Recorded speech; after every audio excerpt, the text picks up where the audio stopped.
The evening was supposed to be normal, the kind of quiet night we'd had countless times before. But when Mom and Dad called my brother, Eli, and me into the living room, something in their voices told me this time would be different. I could feel the tension in the air before they even spoke. Sitting there on the couch, I tried to keep my face neutral, not wanting to give anything away, but the knot in my stomach only grew tighter as they started talking. "Reese, Eli," Mom said, her voice unusually soft. "We've been thinking about something for a while now, and we've made a decision." I glanced at Eli, who was already grinning, his eyes full of excitement, like he knew exactly what was coming.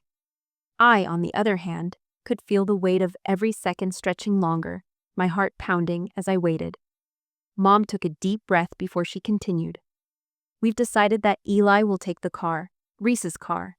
I blinked, confused. "What do you mean, the car, the one we promised Reese?" "We've decided Eli would get it. It's been a long time coming." Dad's voice was flat, but the way he said it, the way he avoided my eyes, told me everything.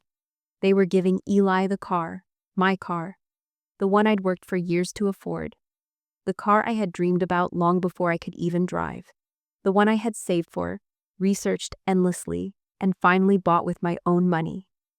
My heart sank as I processed what they were saying. Eli's grin grew wider, completely unaware of how much the decision hurt me. He had always been the favorite, the one they trusted without question. I, on the other hand, had always been the responsible one, the one who quietly worked behind the scenes, never asking for anything. But this was different. This was something I couldn't just let slide. "Mom, Dad," I began, trying to keep my voice calm. "You can't be serious. That car is mine. I worked for it." "Reese," Dad interrupted, his tone sharp now. "We've made up our minds. Eli will use it for now. It's only right. He needs it more than you do." The words hit me like a punch.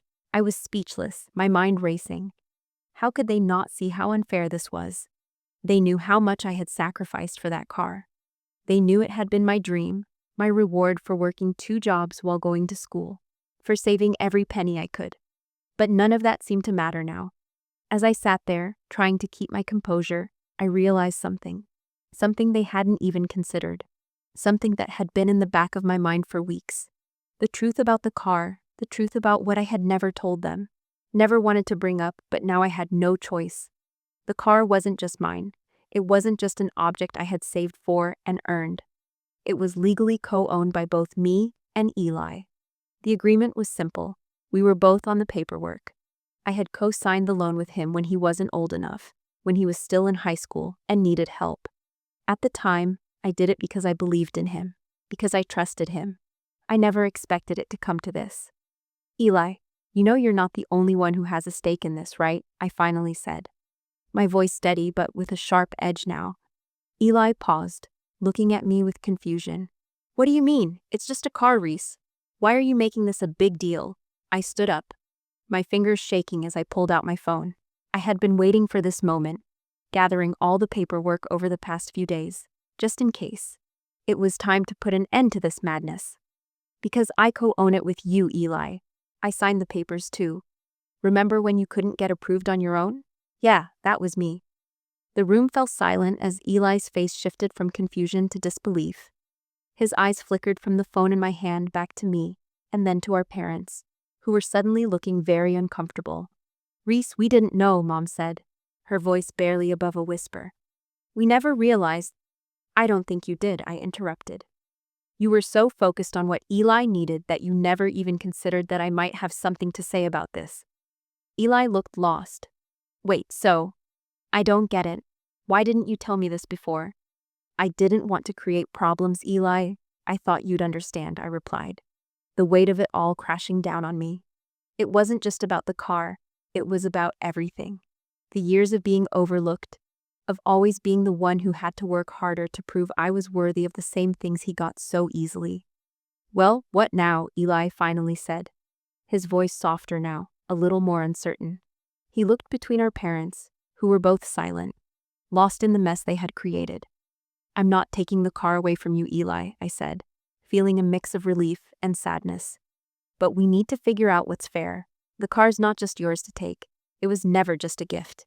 It was something we both worked for. For a moment, there was a heavy silence in the room. The weight of the situation hung over us. My parents looked at each other, exchanging an uncertain glance. Finally, Dad cleared his throat. "We'll need to figure this out properly. We can't just ignore this."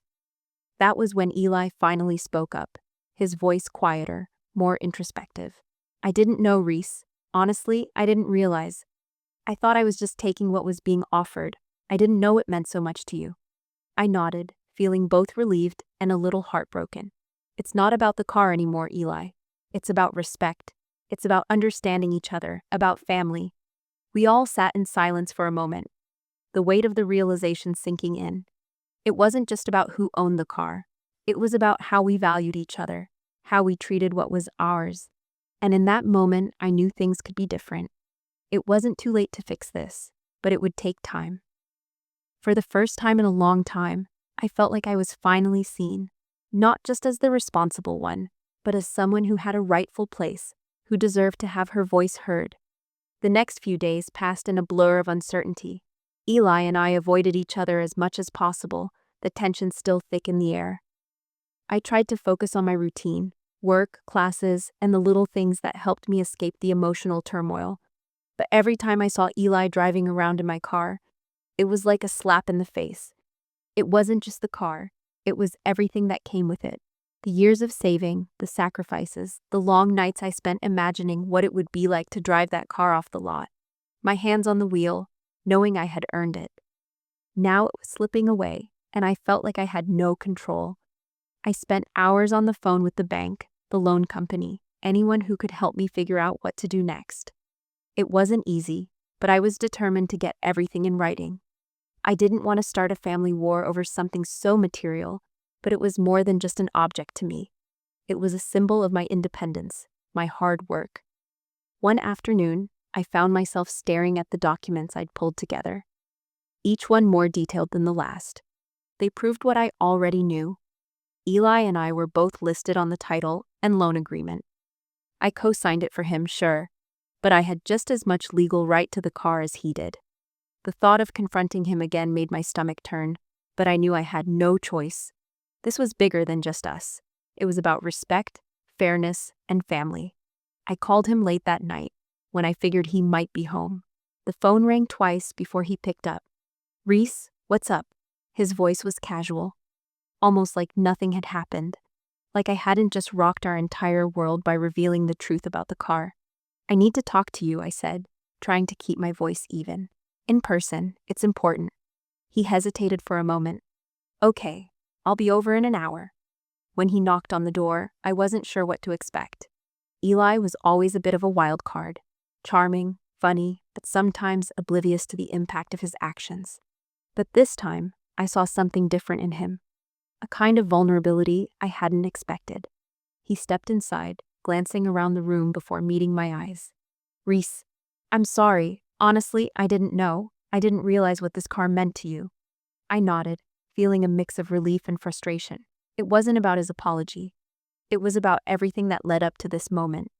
"I know you didn't, Eli, but I've been working for this car for years. I saved up, researched, and sacrificed for it. It wasn't just something handed to me. And I thought you'd understand that." Eli sat down on the couch, his shoulders slumping. "I get it now. I don't want to cause any more problems between us, Reese. I didn't realize how much it hurt you. I didn't know how serious you were about it. It was hard for me to stay angry when I saw how genuinely sorry he seemed. But I knew we still had a long way to go. You can't just take things because they're given to you, Eli. It's about understanding why someone else wants them too."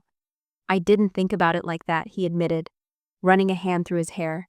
"Honestly, I was just excited. I didn't even think about how much you were invested in it. And now I feel like an idiot." "You're not an idiot," I said, sighing. "But it's more than just the car. It's about realizing that we both have a stake in it. That I've been working hard for things too, and not just letting it slip away." There was a pause, and then he finally looked up at me, his eyes searching mine. "So what now?" "I think we need to make things right," I said, feeling the weight of it all. "This car is meant to be shared. We both have an equal claim to it, Eli, but it's not just about that. It's about respect. and honesty. He nodded slowly. Okay, so what do you want to do? We figure this out together, I said firmly. It's not about me winning or you winning. It's about us finding a way to make things right. The tension that had lingered between us for so long began to ease, replaced by an unspoken understanding. It wasn't going to be an easy fix, and it wasn't going to be quick. But in that moment, I felt a small shift, something that had been missing in our relationship for a long time. The next few days were filled with awkward but necessary conversations with our parents. We all sat down together, and this time, I made sure to lay out the facts. Everything I had worked for, the agreement I had co-signed, and how we needed to come to a fair resolution. Mom and Dad looked at each other, their expressions unreadable at first, but then they turned to me. Reese, we had no idea, Mom said quietly. We thought we were doing what was best. We didn't realize the depth of your connection to the car. I nodded, trying to stay calm. I know you didn't, but this isn't just about giving it to the right person. It's about understanding what's fair. Dad cleared his throat, looking over at Eli. We'll fix this, Reese. You're right. We never should have made that decision without considering you. We've been unfair. Eli looked uncomfortable, but genuinely remorseful. I'm sorry, Reese.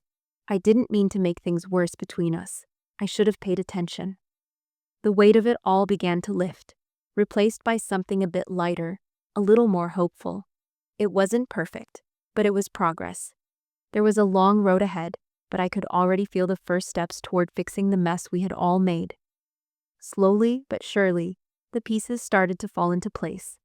In the end, Eli agreed to a compromise. He would still have access to the car, but we would share it. We'd figure out the rest, how to balance it, how to keep things fair. But the important part was that we were finally communicating, finally seeing each other for who we truly were, not just siblings fighting over a possession, but as people who had a right to what was theirs and who had a right to be heard. And that night, as I drove the car for the first time in weeks, I couldn't help but smile. It wasn't about the car anymore. It was about something much more important: family. The weeks that followed were a slow process of rebuilding, not just the shared ownership of the car, but the bond between Eli and me. We started small, taking turns with the car, discussing the details of how we would share it fairly. It was awkward at first, and there were moments where I could still feel the sting of betrayal, but each conversation brought us a little closer to understanding each other. We didn't talk much about what had happened, but there was a subtle shift in the way we communicated, an unspoken acknowledgement that things had changed between us, and for the better. One evening, after a long day at work, I found myself standing outside in the cool air, staring at the car. It was parked in the driveway, gleaming under the porch light. I ran my hand along the hood, my fingers brushing over the smooth surface, the memories flooding back. I had worked so hard for this, sacrificed so much. It wasn't just about the car anymore. It was about everything it represented. My independence, my strength, the years of effort and determination. I heard footsteps behind me and turned to see Eli walking up, a hesitant look on his face. Hey, he said softly. I thought I'd take it for a spin. You good with that? I nodded, trying to keep my emotions in check. Yeah, go ahead, it's your turn. I felt a strange mix of emotions as he slid into the driver's seat, the same seat I had sat in countless times, dreaming of the day I would finally own it. Watching him drive off, I felt a pang of jealousy, but it was different this time. It wasn't the kind of jealousy that consumed me. It was more like a quiet understanding that we were finding a way to share this thing, to make it ours together. That night, as I sat alone in my room, my phone buzzed. It was a text from Eli. I know it's not the same, but I just want you to know I'm really sorry. I never meant to hurt you. Thanks for giving me a chance to make it right. I stared at the message for a long moment, the words sinking in. I hadn't expected an apology, at least not one that felt this genuine. Eli wasn't always good with his emotions, but this time, he had managed to say what I needed to hear. I took a deep breath, typing a quick response. I appreciate that, Eli. Let's just keep moving forward. We're good. It felt like a weight lifted off my chest. We weren't back to where we'd been before. Things had changed, and they needed to change. But there was now a sense of mutual respect that hadn't existed before. A few weeks later, we were sitting together at the kitchen table, going over some paperwork. Nothing big, just the usual stuff we needed to sort out with the car. But this time, there was no tension. There was no underlying feeling of resentment or anger. Just two people sharing a responsibility, working through it like we should have from the start. Eli looked up from the papers, a small smile on his face. You know, I've been thinking. Maybe we could go on a road trip, just the two of us. It's been a while since we did something together. I paused, surprised at the suggestion. It had been years since we'd done anything like that, especially since the whole car situation had caused so much friction between us. But hearing him say it made something click. Maybe this was the chance to truly start over, to rebuild not just our shared ownership of the car, but our relationship. That sounds really good, actually, I said, a genuine smile tugging at my lips. Where were you thinking? He shrugged, leaning back in his chair. I don't know, just drive. Head out to the coast, maybe. I thought it could be a way to clear the air, you know? I agreed. Maybe this wasn't just about the car anymore, but about taking back the things that mattered to both of us. As siblings, we'd been through so much, but we hadn't really been together for a long time. This road trip felt like a chance to make new memories, ones that weren't clouded by old grudges or misunderstandings. And so, the weekend arrived, and Eli and I packed up the car, our car, ready for whatever came next. The sun was setting as we pulled out of the driveway, the road stretching out ahead of us. The engine purred beneath us, a sound that was no longer a symbol of competition, but of shared purpose. As we drove, we talked about the past, about our parents, about our dreams, the kind of things we should have talked about a long time ago. There were moments of silence, too, comfortable, easy silences, the kind of silence that only comes when you've been through enough together to know that sometimes words aren't needed. We didn't solve everything on that road trip. There was still a lot to figure out, but it was the first step towards something better, something real. For the first time in a long time, I felt like we were on the same side, not just two people fighting over a piece of metal and rubber, but siblings trying to rebuild what was broken. When we finally returned, the car seemed to fit differently. It wasn't just mine or his, it was ours. And that, in a way, was more important than any title or ownership agreement could ever be. We'd figured out what mattered most, the things that couldn't be measured in paperwork or legal terms: trust, understanding, and above all, family. It wasn't perfect. Nothing ever is, but it was a start. And for the first time in a long time, I felt like we were moving forward, together. Over the next few months, the car became less of a point of contention and more of a symbol of our new understanding. Eli and I took turns driving it, and though we still had our moments of tension, they were fewer and farther between. It was clear that something had shifted between us. The road trip we had taken together had opened up a space for us to rebuild what we had lost: trust, communication, and respect. We didn't talk about the car much anymore. It wasn't about that anymore. It was about what we had learned from all of this, the importance of being honest with each other and recognizing that sometimes it's not just about who has what, but about who you're willing to be to each other. One evening, Eli asked me if I wanted to go out for a drive, just the two of us. I hadn't expected that, not after everything that had happened, but I could sense that he was trying. This wasn't just about the car anymore. It was about spending time together, the way we used to when we were younger. No grudges, no tension. Just the open road and whatever came next. We drove for hours, the sun setting and the city lights fading behind us as we moved farther into the countryside. For the first time in a long while, the conversation felt natural. Eli talked about his plans for the future, his dreams of starting his own business, his fears about the choices he had made in the past. I listened, offering advice when I could, but mostly just letting him talk.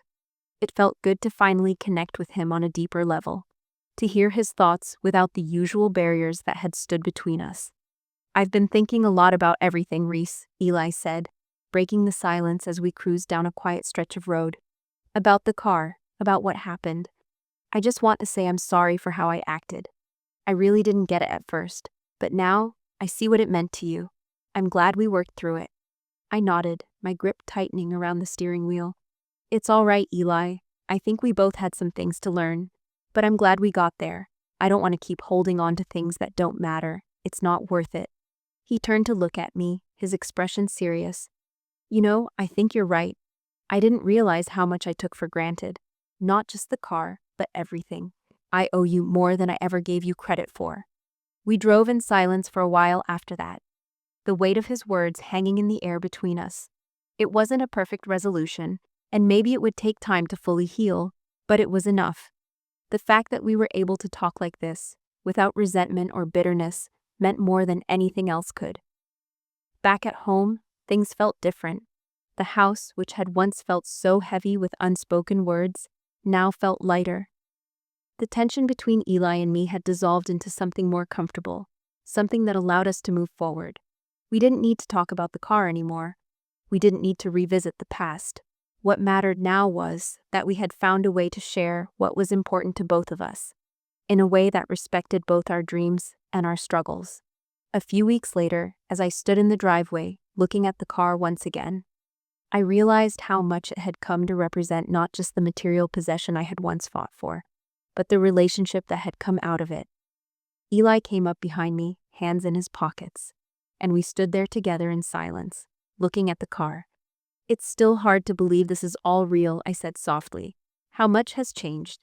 I know, he replied, a slight smile playing at the corner of his mouth. But I think it's for the better. I smiled too, feeling a sense of peace I hadn't had in a long time. The car, the title, the arguments, those were just things. But the lessons we had learned from this, the way we had worked through our differences, that was what would stay with us. Yeah, I agreed, glancing at him. I think we're good. We're good, Eli. For the first time in a long while, I felt like I had finally gotten what I had truly wanted. Not just the car, but the relationship that came with it. It wasn't about possession or ownership anymore. It was about respect, about sharing, and about family. And in that moment, I knew that was worth more than any car could ever be.